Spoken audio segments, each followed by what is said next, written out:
Hey everyone, welcome to the first update of our summer series. Over the summer, while this show is resting, we're going to be bringing you a bunch of regular content to keep that Good Movie Monday vibe going. I am joined right now by director John Wynn, whose latest film, The Rising Hawk, starring Robert Patrick, Tommy Flanagan, and Alison Doody, amongst others, has just been released onto DVD. But before I go any further, let me bring John into the conversation. Hey mate, welcome. It's great to be speaking to you.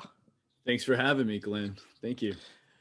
Awesome setup you have there, I must say.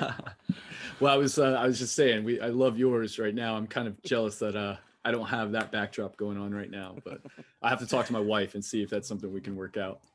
It's a geek's life, mate. Now, look, there's probably a lot of people who haven't heard of The Rising Hawk, so let's just begin with giving them a brief synopsis. How would you describe the film and what's it about? Yeah, yeah. Give me 1 second. We're gonna have a fire truck go by. We're in Los Angeles right now, and If it's not fire engines, it's yeah, we're trains. we're in, we're unfortunately still in COVID times here in LA, and so they've locked us back down. So we're all working again from home, and Mm. so you might hear some fire trucks and stuff going by. I live in the city. So the Rising Hawk, basically, the best way to describe it, it's a 13th century historical action film. The Mongolian army, the largest army of history, was moving across Asia into Eastern Europe, and where our story takes place is where the Mongolian army crosses over in the Carpathian Mountains, and they run into a village. And our story takes place around this one village and this stand that this village has against the Mongolian army. And in that, you see love and betrayal and family, which is the most important aspect of the film, as they confront this growing threat. But it was something that we also wanted to make sure it just wasn't a one-sided story. The Mongolian side of the story we touch on quite a bit as well. And so that's the Rising Hawk. And like you said, we have Robert Patrick, Tommy Flanagan, Alison Doody. Um, really just a fantastic cast overall, and it turned out really fantastic. Yeah, for sure. And it's safe to say anyone that loves films like Mongol, even Braveheart and Game of Thrones, stuff like that, it's real. There's a lot in it for them. Yeah, yeah, we're definitely in that vein. If you're into the sword and sandals kind of thing, then you're gonna, I think, get a lot out of our film. Yeah, and I think it's safe to say that you yourself are a bit of an all-rounder. So, you work extensively in most departments. You've written, you've directed, you act, you produce. How did you end up with this particular film? So basically, how it worked out for me is that I had ambulances and fire trucks in the city going by all the time. Let them No, roll. Let them roll. yeah, let them go by. This is we're It's not all shooting good. right now. We can let them pass. I had come up actually playing music and had gotten my hands dirty in all the departments when decided to become a filmmaker. And so for this particular film, I had done that on a lot of my other shorts and commercials where people had seen things and I had touched a lot of the departments.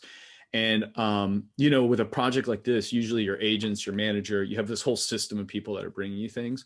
And of course, the biggest project I've done in my career so far happened at a barbecue. I was at a friend's birthday party, and someone had seen a short that I had done, and I had recently done something with Guillermo del Toro, and so they were talking about it. And then this other writer was like, "I've got this script that needs to be looked at," and like in the craziness of Hollywood, I met this writer, Rich Ronat, at a barbecue, and then over the course of months, we started to talk, and eventually, I got on involved in the project, and then kind of took over as the lead creative, as you would say, as the director and producer. Um, and then as we started moving through it, I had a clear vision of what I wanted the film to be, and so it made sense that I would also edit, because I usually edit on most of my projects as well.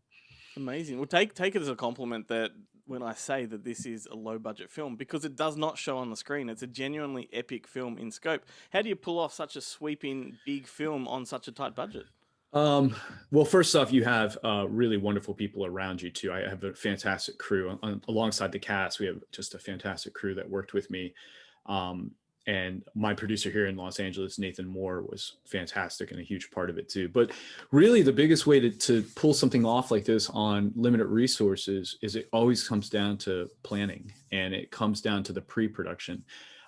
Where you might not be able to make up the money with hundreds of millions of dollars in actual production and post, you can make up for in just pure smart time and preparation. And so for me, particularly like this film, you know, I personally storyboarded the entire film. I personally did all the previses for it. So I knew exactly how I was going to, these bigger, larger sequences that you see in the film, especially in the third act.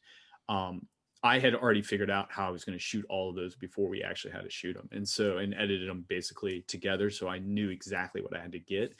And I came up with a VFX background as well. So I ended up doing, you know, a few hundred shots myself on the film. And that helps because when you're on the day, I had a fantastic VFX supervisor too, Vasa, but I also know how to set the shots up so that I can minimize mistakes later, or, you know, millions of dollars of cost overruns and we have to CG something or fix something. So that was just a big, tremendous help, I think, overall for this type of project and what we were trying to do. And again, the cast and crew trusted me when I would come up with these crazy scenarios, and I'd be like, don't worry, we're going to do this and we're going to do this. And I'm going to move this here. And this is going to be this. And I know you can't see that right now, but you just have to trust me. And they did. And that's partially how we're able to handle, you know, thank you for the compliment too, a visually, I think, beautiful, stunning film that the crew has put together for me. But I think that's how we were able to do it at such cost. Yeah, amazing. On the topic of cast and crew, can you tell us about this film being an American-Ukrainian co-production? Because that must have been a challenge. Yeah. So first off, we're excited. This is one of the first, I think it's actually the first American-Ukrainian co-production where we're equal partners. In the past, international companies have come to Ukraine and basically used it as like a service industry thing and just utilize the crew and the people, but not as an equal, like, hey, we're making this together thing. So a huge sense of pride to be able to do that with the Ukrainian team and our Ukrainian partners. The challenge though is always like language. This is an English language film, and you know, the script's in English. Everyone speaks English outside of like where we have the subtitles for the Mongolians, and majority of the crew did not speak English or didn't speak it fluently. So here I am as the director and producer, and my actors can speak English. We're all speaking English, but I had like 7 translators on set Wow. to be able to communicate to all of my heads of department for crew. So even like to move camera, you know, it's going through me to a translator to my AD to a translator. Like it's just back and forth. And, you know, it taught me a lot. I feel like in the future, whatever projects come my way, they'll always be difficult. But if I was able to get through this with the communication barriers, I should be able to communicate clearly on another film where at least maybe we're speaking the same language. But it was, you know, it is a challenge. And just outside of language, it's just cultural differences. How we might look at cinema or how we might tell story isn't necessarily culturally the same as the Ukrainians. We're used to doing it. So it's a big testament to them, their ability to trust my storytelling style and, you know, more of a Western style of filmmaking in general is what I brought over to them. And they kind of like, after a moment, wrapped around me and said, okay, well, this is what we're going to do. And you're our director. So we're going to do that. And when off we went. And again, it's just, they're incredibly hardworking and smart people. And it was a privilege for me to be able to work with them. So did you have to factor in those accommodations for language barriers and things when putting out your schedule? Like, was that a factor? So when we first were, so I had 2 really great ADs that are Ukrainian, Natasha and Darina, and their English was very minimal. But what helped was because I had storyboarded so much of the film, we would schedule really like using the storyboard. So I would say this section of the film, and they could visually see it, and then I could break down how many setups and what locations, and like it was almost like moving around puzzle pieces in that way. It helped us early on get through the barrier of language, and then of course by the middle to end of the film, I started to be able to understand probably 50% Ukrainian/Russian, and they were probably at like 75% English. So by the end of it, we were speaking as if we had worked together for years. But early in prep, that helped a tremendous amount because that's actually how we would schedule things. I would say, you know, instead of just looking at the script and trying to break it down that way, we would look at these images and move them all around and stuff. So it was definitely different than I've ever worked before. But again, I think it was just a huge learning experience for all of us and something that hopefully they will carry on for the rest of their careers. And I know for me personally, I will definitely carry on and grow from and learn from it and continue to build on. You seem like a very calm and collected kind of guy, but what's the most stressful thing about making a film like this? I think well, thank you first off. I think my wife would say that I'm partially calm, and then I can be a hothead sometimes. The hardest part is, again, like, and I say this as a joke, but it's not far off from the truth. Like, there would be days on set I would be like, okay, we need to move the camera left, or I need actors to go this way. But the translation, and the translators were fantastic. It's just sometimes cinema language is a little different than one-to-one translation. So like I would want, 600, 1,000 extras to go over here, and I would mean left, but in their translation, it would be right. So it's like little things like that. But those were small, and those are things we laugh about. I think the hardest thing with all of this barrier is sometimes getting everyone to understand like how much you actually appreciate what they're doing, and that when you're giving them direction, it's out of a place of like, I actually love what you're doing. We're just building on it. Because just, again, translational wise, culturally, they weren't used to getting feedback that way from the directors they had worked with culturally before. I'm just a very active director too. I get my hands dirty, as you talked about. Like I'm in every department. And so they weren't like, some heads of department weren't even used to talking to the director directly. So even though I had a translator, I'd want to speak to them directly about what I was looking for. And it just took a little bit to get over that. But once we did, I mean, like I said, whatever rough spots we had in the beginning, by the end of it, we were a really great family. And I remember at the wrap party, one of the greatest parts of making this film was for them to say to me that they felt that I had become Ukrainian with them. And so that was a huge thing for me, that I was no longer like the outside director who was telling them what to do, but we were one big family. And that meant a lot to me. Yeah, fantastic. I want to talk about the cast just briefly. Robert Patrick and Tommy Flanagan are great choices in casting. Both of them worked together on Sons of Anarchy. How did they get involved with this film? So, right from the start, they were high on my list of actors I wanted to bring into the project. And with any of these type of projects, you're just hoping you can schedule, and money wise, you can work it out. I had met with Robert for lunch, and I pitched him the project, and he was really receptive of it. Once he signed on, I was able to then, like, I had already started talking with Tommy, but once Robert signed on, it made it a lot easier to then get Tommy. They had, again, a relationship together, they had worked together, but it just added that sense of validation to the project. And around town, this was my first bigger project. I had done a lot of commercials, a lot of music videos, a lot of shorts, but like, this is a big swing. And especially because the budget wasn't like through the roof, people were worried that, what if you don't pull this off? We're going to send our client, our actor, overseas for months and months, and it may be for a waste of time. But once Robert put faith in me, it opened up the doors for a lot of other people to say, let's have a meeting with, this young guy. And Tommy, and then Tommy and I had lunch, and just a great lunch. He got it from the beginning. Like, we sat down, I pitched him the project. He understood what I was trying to do. It wasn't a couple days later that he signed on. And then from there, the ball just really started rolling. So for me, it was just a huge get. And Allison was she was a little later in the process. I was already in Ukraine, and she was in Ireland, and we did a bunch of Skype calls pre-COVID time. And, I was able to pitch it to her too, and she signed on. And then all of the younger actors, Poppy and Alex and Oliver, all of those guys, Rocky, they all signed on towards the end of the casting process. But that was like the complete ball there for me. Amazing. And as you mentioned yourself just then, you've directed a whole lot of shorts and music videos and things. And this is your second feature film. It's a drastically different film to your first one, which was a screwball sex comedy. Are there any fundamental differences in directing the genres? I mean, yes, because obviously the genres are different, and part of filmmaking is understanding genres and then knowing how to like turn the tropes a little bit on their head so that they're not so predictable. The first film wasn't even supposed to be a film. Originally, it was a test. I had option of film and had the script, and we had a whole different director, production team, money involved. There was a whole lot of things happening with that project, and then the actor we had originally attached dropped out to do a much bigger film, and we lost all our financing. And the director originally attached to it wasn't going to do it. And so I actually made that as a test for financiers to get financing. And they ended up saying, well, the film's finished. This is like, we'll pay for it to get released. What does it cost us to do that? So it was never intended to be a film.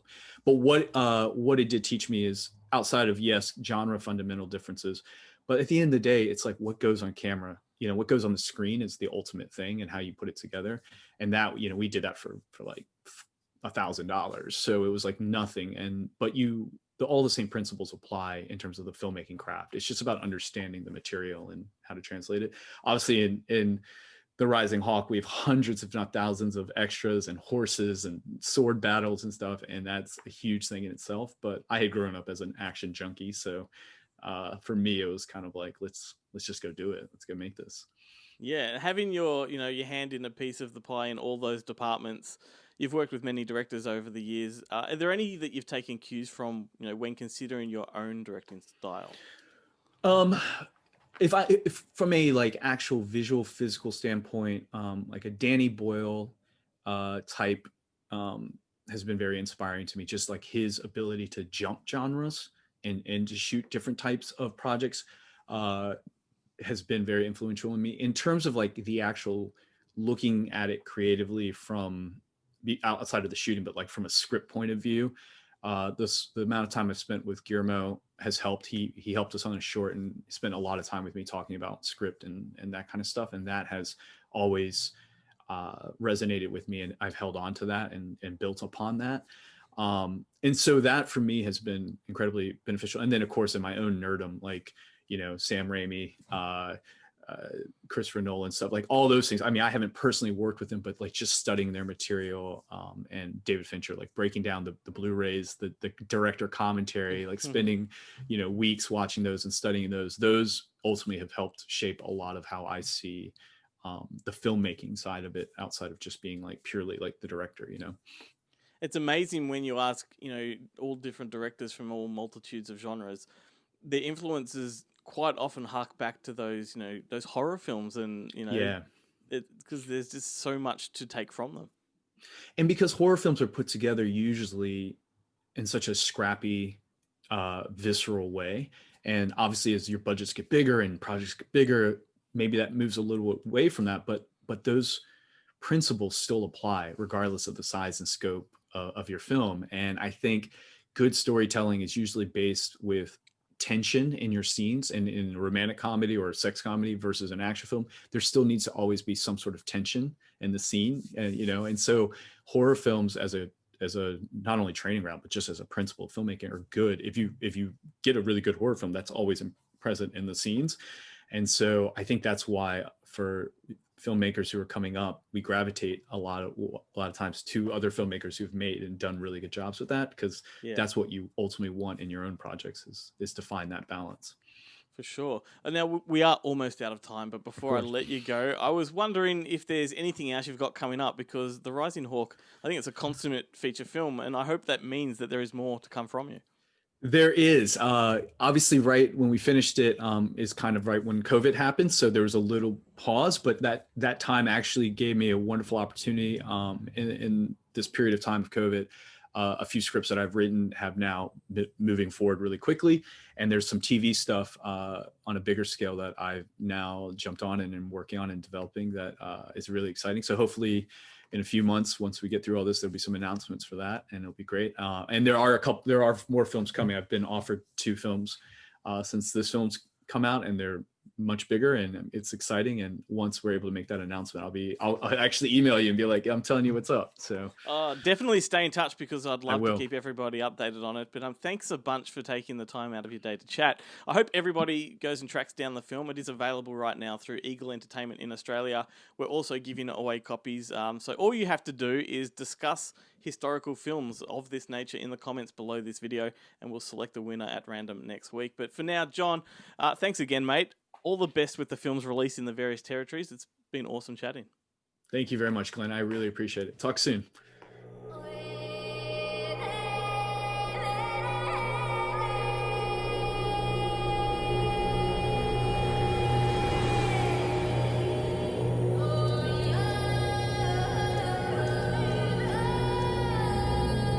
Go tell every village at the foot of these mountains.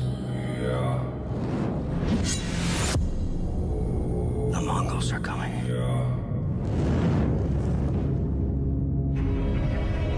These are our people. We're all separate. we're all connected to the one hand as one family. These Mongols will spare no one. Be the one who unites us against the Mongols.